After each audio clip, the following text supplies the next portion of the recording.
তপদে ম্যাডামটা আমরা চাই না। তার মুখে ভাষাই খারাপ। বাচ্চাদের সঙ্গে অনেক খারাপ ব্যবহার করে। ওনার ব্যবহারে আমরা অসন্তুষ্ট। গোপালগঞ্জের কোটালীপাড়া উপজেলার ৬ নং ঘাগরকান্দা সরকারি প্রাথমিক বিদ্যালয়, যেখানে শিক্ষার আলো ছড়ানোর কথা, সেখানে এখন বিরাজ করছে শুনশান নীরবতা।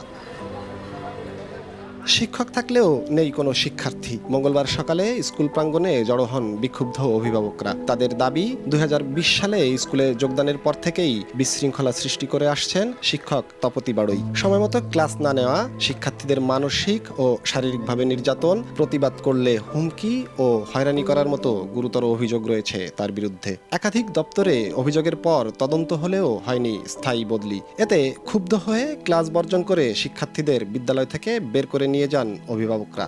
তার মুখে ভাষাই খারাপ, সে জাতি তুলে কথা বলে। বাচ্চাদের সঙ্গে অনেক খারাপ ব্যবহার করে, তাদের বাথরুমে যাইতে দেয় না, একটা সংসার পাতায় নিচ্ছে স্কুলটার ভিতরে। ওনার ব্যবহারে আমরা অসন্তুষ্ট। ম্যাডাম মোবাইল দেখেন কেন, আমাদের পড়াবেন না, আমাদের জোরে জোরে দাউদ দেয়। তপদে ম্যাডামটা আমরা চাই না। তবে অভিযোগের বিষয়ে কথা বলতে রাজি হননি অভিযুক্ত শিক্ষক।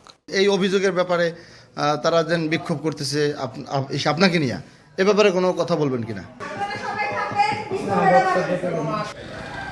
এমনকি প্রধান শিক্ষকও বিষয়টি নিয়ে কথা বলতে রাজি হননি। মোটামুটি আর অভিভাবকরা দিছে, সেটা অভিভাবকরাই জানে। আর পরিস্থিতি সামাল দিতে অভিযুক্ত শিক্ষককে মৌখিক বদলি করা হয়েছে বলে জানান উপজেলা শিক্ষা কর্মকর্তা। তাকে ওইখান থেকে তাৎক্ষণিকভাবে অন্য বিদ্যালয়ে মৌখিক ডেপুটেশন সাময়িকভাবে কাজ করার জন্য অনুমতি দেই। সরকারি এ বিদ্যালয়ে শিক্ষার্থী রয়েছে ৭০ জন।